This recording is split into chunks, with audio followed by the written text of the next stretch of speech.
nggak apa-apa ya Ustadz kalau misalkan kita lagi ngapalin nih ya, misalkan ngapalin salah satu surat tapi ternyata kita kayak terhenti di 4 ayat, karena ayat yang kelima tuh kita kayak lupa karena kan memang masih murojaah gitu. Terus kita maksudnya langsung nggak apa-apa gitu. Nggak apa-apa, berapapun boleh. Nanti selesai dilihat lagi, dilanjutkan pada rakaat berikutnya. Boleh. Jadi misalnya hafal satu ayat kok lupa, bila bisa beralih ke surat yang lain, atau ya sudah sehafalnya itu berapa, rukuk langsung. Langsung rukuk. Iya, sebenarnya jangan dipersulit lah agama ini nggak mempersulit hambanya kok. Nah iya bener banget, jadi kita tuh nggak usah kayak kebanyakan alasan ya Bu ya, padahal udah sangat mudah. Nggak bisa tarawih di jam segini, boleh malam, boleh. Pokoknya asal sebelum subuh. Oh iya. Dan sempatkan sahur. Oh iya, kalau Ramadan ini emang wajib ya Ustaz? Nggak wajib, sebaiknya untuk dapat berkahnya. Oh iya. Walaupun itu cuman minum air air madu kah, air putih kah, seadanya air yang ada, air garam garam dan madu. Oke, nah kalau misalkan malam Lailatul Qadar, terus kita pengennya menghidupkan malam juga tapi kita halangan, ya pokoknya intinya zikir dan juga pegang Quran digital gitu, aman ya Bu Dokter? Iya, kan banyak yang dikerjakan ya. Kita secara umum kan siang sudah berpuasa, malam kita mendirikan ya qiyamul lail ya, entah itu tarawih, entah itu witir, entah tahajud, entah sholat-sholat yang lain.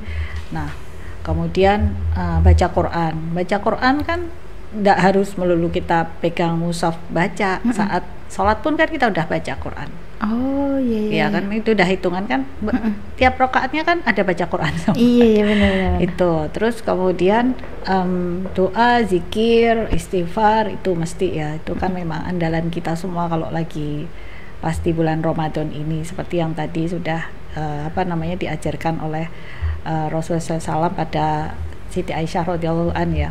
Kemudian yang terakhir ya sedekah, zakat ya, kan bisa kita kerjakan juga semampu kita. Sedekah nggak harus mengeluarkan apa yang berlebihan, semampunya. Ya, semampu yang kita bisa. Kemudian mendengarkan kajian ya, baca buku apa untuk keagamaan, baca kisah-kisah Nabi, sahabat dan sebagainya. Intinya apa aja yang bisa mendekatkan kita pada Allah itu kerjakan aja. Capek ya udah tidur, ya istirahat, ya kan? Masih boleh kok ya. Masih boleh. Pokoknya jangan hindari kemaksiatan. Ngerjakan yang mudah-mudah aja. Nggak usah yang terlalu mulu, akhirnya hanya angan-angan aja nggak dikerjain ya Ustadz ya. Iya, termasuk sedekah juga biasanya kan ada yang teman mungkin mampu, akhirnya dia bisa bersedekah lebih, terus akhirnya kita kayak seperti nggak mau kalah gitu. Itu sebenarnya dari niat aja udah nggak boleh ya Bu Dokter ya? Sebenarnya itu bagus, fastabiqul khairat ya Tat. Cuman jangan lupa kalau ada tanggungan hutang ya itu didulukan ya Tat ya. Betul. Bukan sedekahnya dilebih-lebihin, hutangnya nggak bayar. Oh, jadi memang harus bayar hutang dulu terus baru sedekah boleh sebanyak apapun gitu ya? Iya, karena kan hutang itu kan lebih tinggi dari khawatir usahanya nggak nutut. Iya. Masih bawa hutang kan nggak baik. Oh iya. Tanggungan nanti itu kan ada hisapnya lebih ini daripada kita sedekahnya berlebihan gitu ya. Bukan berlebihan, bayar seumpama kayak kita seumpama tahajudnya sampai banget seperti itu bagus ya tahajud, terus kan sholat sunnah tapi isya kelewat ya kan rugi. Oh iya. Karena yang wajib itu kan yang memang membayar hutangnya, sholat isyanya harus gitu. Kerjakan, nanti tahajudnya ya bagus lagi gitu loh. Itu ya sama, hutangnya bayar. Iya bayar lah, bukan karena alasan Ramadan banyak pengeluaran kemudian hutang nggak dibayar. Oh, iya kan? iya. Kan banyak pengeluaran. Buat apa? Baju baru, beli kue, kan gitu. Ngecat rumah. Terus dengan alasan tuh nggak bayar utang, nggak bisa. Utang harus bayar. Yang ya adanya baju, kue ya ini. Semampunya. Iya, gitu. semampunya. Nggak perlu kelihatan supaya dipandang gimana. Itu. Yang penting utangnya beres. Iya gitu. beres. Nanti kan didoakan yang baik sama yang diutangi. Insya Allah urusan semuanya lancar. Biasanya memang di akhir-akhir Ramadan ini pembagian tabungan gitu. Iya. Yang punya hutang ditarikin, ayo tabungannya udah mulai dibagi.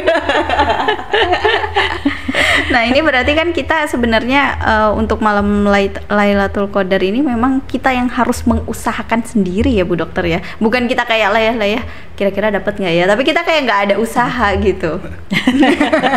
Dapat nggak ya, yang penting aku udah taraweh gitu. Padahal kan nggak gitu ya Bu Dokter. Saya ingat ini apa Pak Dahlan Iskan dulu. Pak Dahlan Iskan kan waktu menjadi apa yang nangani PLN ya. Itu kan pernah dialog di TV itu. Jangan dikira petugas PLN itu nggak dapat Lailatul Qadar gitu. Karena kalau ada putus, lampunya putus, segera dia datang memperbaiki sehingga orang di masjid bisa ngaji lagi. Jadi orang ngaji itu peran pentingnya karena lampunya menyala dan petugas yang memperbaiki. Kok enak kalau yang ngaji dapat Lailatul Qadar, yang memperbaiki listriknya nggak dapat. Nggak dapat, iya. Nah, itu. Jadi saya kira ya walaupun sedikit agak guyon itu masuk akal juga. Iya Di sih. semua kesibukan, aktivitas, bahkan pasivitas ya seseorang itu bisa dapatkan Lailatul Qadar asalkan niatnya selalu terjaga dengan baik. Mau tidur saya sebentar istirahat supaya nanti saya dapat kebaikan lagi. Itu niat yang sangat positif. Maka tidak boleh kita memojok-mojokkan orang yang apa istilahnya kelihatan pasif. Jangan-jangan dia pasifnya itu justru apa aktifnya pada pasifnya itu. Contoh begini, tiduran rebahan di masjid ya. Orang itu kok tidur terus katanya mau itikaf. Iya. Ternyata hanya matanya saja yang terpejam kan. Oh. Iya, mulutnya komat kamit dia. Oh, zikiran. Zikiran kan nggak salah juga. Maka tidak ada kata seudon dalam kita. Dalam itu biasakan kita husnudzon pada orang lain, berbaik sangka. Semua yang ada sekitar kita adalah orang-orang baik, orang-orang yang ingin mendapatkan kemuliaan, dan kita menunggu atau memburu sama-sama dapat. Oh, sama-sama dapat. Sama-sama Iya. dapat. Menunggu. Iya, yang penting kita harus ada usaha Nah, juga iya. dari awal itu ya Bu Dokter ya. Iya, cuma dapatnya kan mesti beda ya. Antara yang nunggu sama memburu kan beda. Iya. Kalau memburu kan kita kayak ada effortnya lebih gede lagi gitu ya Bu Dokter. Kayak ngeburu mungkin hewan-hewan di hutan, itu kan Iya. ada effortnya kita harus ke hutan gitu. Ya, pemburu rupiah sama penunggu rupiah. Ah, iya.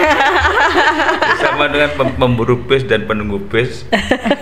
Oh ya, kalau memburu bis mungkin kita ke terminal, kalau nunggu di jalan Ya, gitu. tapi sama-sama naik bisnya nanti. Sama-sama naik bisnya, cuma bedanya kita kalau di terminal bisa milih mau yang ekonomi, patas atau yang apa gitu.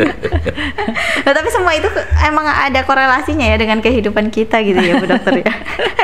Nah gimana nih kalau misalkan kita ngerasa kita itu kayak kok banyak banget ya masalah di Ramadan ini gitu. Apakah saya ini calon-calon yang mendapatkan Lailatul Qadar? Karena biasanya kan masalah akan dibarengi dengan keimanan dan ketakwaan yang lebih-lebih lagi gitu. Gimana tuh Ustadz? Ya boleh anggapan begitu. Soal benar tidaknya kan kita sama-sama nggak tahu ya. Jadi setiap orang itu kan punya masalah sih. Tidak ada orang yang tidak punya masalah. Kemudian ada orang yang mengaitkan masalah yang dialaminya itu sebagai tangga untuk mendapatkan yang lebih tinggi lagi, ya, penilaian dari Allah yang lebih mantap lagi. Ya boleh itu anggapan supaya kita terhibur. Tapi kadang-kadang orang yang dapatkan air comberan misalnya, tidak usah mengeluh karena itu urusan orang yang ngasih air comberan melempar ke wajah kita misalnya dengan Allah, bukan dengan kita. Kita ya sudah selesai. Yang penting kita bersabar, Allah akan ganti kebaikan kita itu. semua keburukan yang menimpa kita, yang dilakukan seseorang itu berhadapan dengan Allah, bukan dengan kita. Allah akan mengganti kebaikan yang kita lakukan terhadap keburukan orang lain dengan caranya dan dengan momentum yang berbeda. Misalnya saya sekarang dicaci orang, saya biarkan aja. Itu dengan Allah aja urusan. Nanti Allah akan selamatkan saya dengan cara Allah yang lebih baik dan lebih mulia lagi gitu. Kalau itu kacamata kita, sudut pandang kita, maka hidup ini ya tenang-tenang saja. Nah, karena jadi lebih nerima. Nah, betul. Ya, nyegoro lah. Nyegoro. Iya, nyegoro. Ada-adanya jembar nyegoro. Oh, nyegoro dijembarkan lagi. Iya. Jadi antara Pantai Bambang bisa sampai ke Wat Galih gitu ya. Kan jadi jembar banget gitu kan ya Ustadz ya. Itu kalau orang sering ke pantai. Loh, kan saya ingat jenengan kan Iya. asli sana. Iya, Sering iya. main-main ke Tapi pantai. jarang ke Papuma. Kan nggak sampai sana tadi saya. Cuma sampai Wat Galih aja Ustadz. Nggak sampai Watulo. Iya. Ya ampun, seru emang. Kadang-kadang ini apa namanya 10 Ramadan terakhir dibarengi dengan itikaf, ya kan. benar. Ada teman-teman kita yang melaksanakan, ada yang tidak, kan apa beragam alasannya. Kadang pun wanita ada yang melakukan, ada yang tidak. Nah itu gimana itu Tat? Ya, Nabi itu kan benar-benar sangat kuat ya menjaga malam-malam ganjil, bukan hanya 10 hari terakhir, malam-malam ganjil mulai dari paruh bulan terakhir. Karena Nabi menyatakan orang yang dapatkan itu tidak akan mendapatkan kemuliaan di luar itu. Maka kesempatan yang cuma setengah bulan itu dipergunakan dengan sebaik-baiknya. Sehingga Nabi heran melihat ada ibu-ibu yang di masjid itu sampai pasang tali itu bergelantungan di masjid itu untuk pegangan. Kalau sholat malamnya ngantuk, khawatir jatuh, mereka pegangan sampai segitunya. Tapi Nabi kemudian agak sedikit kritik, nabinya lo saya gitu. Saya tidak usah pakai tali gitu, kalau ngantuk ya tidur. Iya. Jadi tapi kan ada kemauan maksimal dari kaum ibu, kaum wanita di situ. Dan kaum wanita pada zaman Rasulullah kan mereka itu all out ya di dalam beragama. Mereka itu tidak bisa baca tulis, tapi hafal Quran coba. Dari mana? Dari bacaan Rasulullah ketika menjadi imam itu. Berarti mereka istiqomah salat jamaahnya. Ya karena ada Nabi punya magnet yang sangat kuat ya. Kalau di sini kan satu mungkin masjid begitu banyak, musola begitu banyak, bahkan di rumah ada musola macam-macam itu. Tapi zaman Rasulullah itu kaum wanita itu banyak yang hafal Quran gara-gara sholat berjamaah di masjid, memperhatikan apa yang dibaca oleh Rasulullah. Jadi kebaikan demi kebaikan yang dilakukan oleh kaum ibu pada Ramadan, di luar Ramadan itu memang sudah tidak tertandingi di zaman sekarang itu. Luar biasa. Sekarang ini kita akan tinggal melanjutkan sama dengan Gubernur Jawa Timur itu siapa? Pak Nur, Muhammad Nur. Pak Basuki siapa? Saya pelanjutnya gitu. Ya gitu ya. Jadi saya pikir Gubernur Jawa Timur yang sekarang loh. Pelanjutnya udah. Kan generasi old sekarang itu ngomong yang lalu-lalu terus. Oh iya. Iya. Ya makanya itu, padahal kan yang sekarang sama yang dulu itu sama. 2 periode. Gubernur Jawa Timur. Oke. Tapi kalau untuk wanita itikaf memang tidak disarankan di masjid. Oh gitu. Iya, jauh lebih baik di rumahnya sendiri yang biasa dia pakai untuk ibadah selama ini. Misal seumpama di dalam rumahnya ada musola kecil, ya di situ dia biasa sholat, ya udah di situ, atau di dalam kamarnya ya udah di situ. Jadi tetap menghidupkan malam. Iya. Kecuali boleh sih di masjid kalau ada mahramnya atau terjaga keamanannya, boleh. Jadi bukan berarti nggak boleh, cuman nggak usah ngoyok kalau memang nggak sempat di itikaf di masjid. Oh ya. Gitu. Jadi bisa di rumah. Nah, terus bagaimana dengan tidak meninggalkan kewajibannya yang lain? Semula itikaf nggak ngurusin anaknya, masakan gitu ya, nggak ngurusin masak sahur. Ada yang gitu. Jadi melulu ibadah iya, kalau lajang nggak ada tanggungan gitu ya, hidup sendiri oke lah. Tapi kalau ada tanggungan ya itu harus tetap diselesaikan, bukan berarti kemudian ditinggalkan semua. Ya, jadi kalau ada pekerjaan-pekerjaan yang memang nggak bisa ditinggalkan, ya tetap harus dikerjakan gitu. Iya. Jadi kalau misalkan tidak bisa itikaf di masjid, ya sudah menghidupkan malam-malam terakhir itu di rumah. Betul. Terus juga bukan berarti yang bisa itikaf memandang rendah terhadap yang belum bisa itikaf atau yang tidak melakukan itikaf. Ini nggak memaksimalkan, tidak mengistimewakan 10 Ramadan terakhir. Janganlah berprasangka demikian, karena semua itu sudah ada, masing-masing mesti ada alasannya lah. Betul.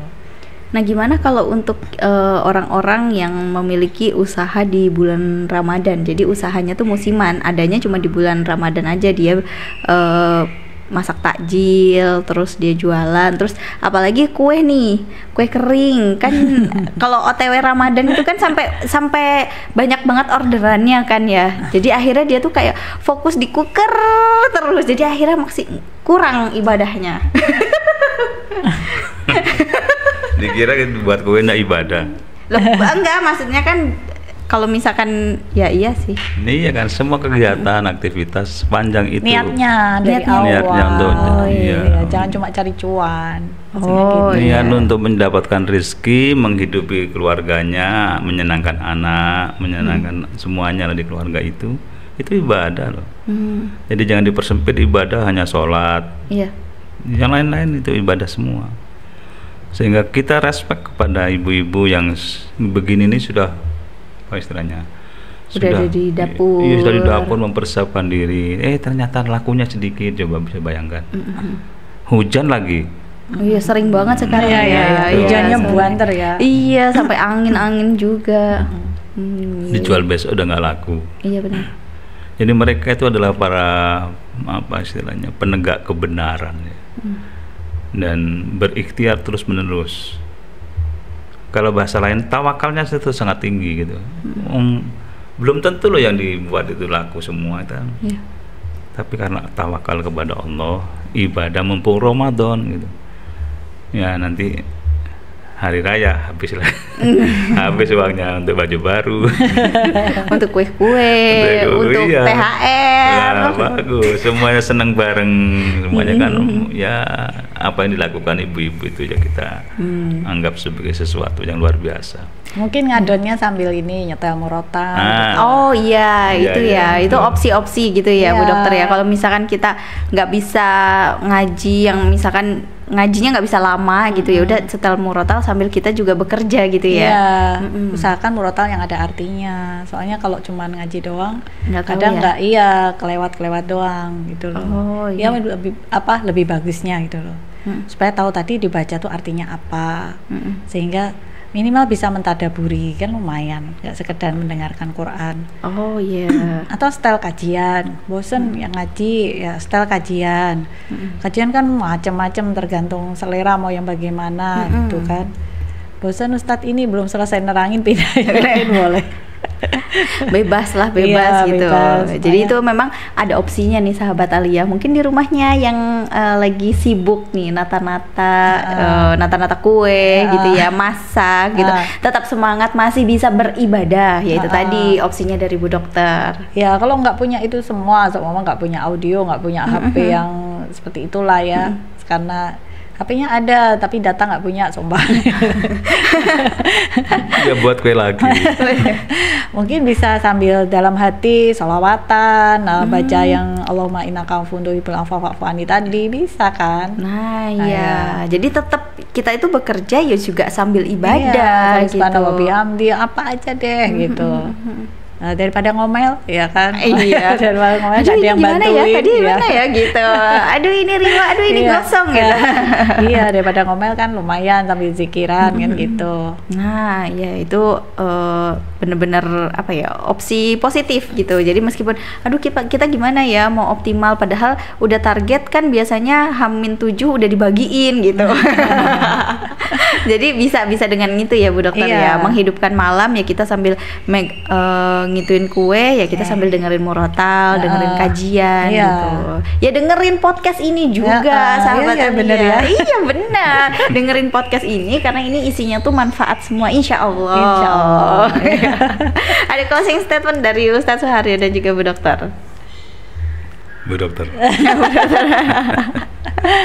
Ya, intinya tuh insya Allah Lailatul Qadar tuh kita semua optimis dapat ya. Amin. Nah, yang penting juga selain kita selalu mengharap dapat Lailatul Qadar, kita meneruskan nih setelah di luar Ramadan ini kita harus tetap disiplin seolah kita akan ketemu Ramadan lagi gitu. Jadi banyak-banyak istighfar, banyak-banyak melakukan kebaikan sepanjang yang kita mampu ya, jaga lisan supaya amal-amal yang sudah kita kumpulkan dengan segala macam usaha ini tidak zonk gara-gara lisan yang mencederai sesama. Dari Ustadz Suharyo. Iya, Ramadan tahun ini kita jadikan sebagai yang terbaik. Walaupun sudah tinggal sisa-sisa, tetap saja kita berbaik sangka. Saya akan mengisinya sisa-sisa Ramadan itu dengan ibadah yang maksimal. Maksimal versi kita masing-masing, ya tidak sama dengan yang lain misalnya. Dengan anggapan bahwa Ramadan kali ini merupakan yang terbaik, kita tidak terbebani oleh perasaan. Karena ada orang yang selalu merasa kurang ya. Itu ada dua versi. Yang pertama itu karena ya memang kurang, atau yang kedua mindsetnya yang perlu dibenahi. Tapi kalau kita menganggap Ramadan kali ini yang terbaik, memaksimalkan diri dan meningkatkan kualitas hidup kita, spiritual kita, religi kita, insya Allah semua akan terjadi dengan yang sebaik-baiknya. Oke. Terima kasih banyak Bu Dokter dan juga Ustadz Suharyo. Nanti kita ketemu lagi mungkin Lebaran ya. Insya Allah. Dengan tema-tema yang menarik. Jadi tunggu ya sahabat Alia.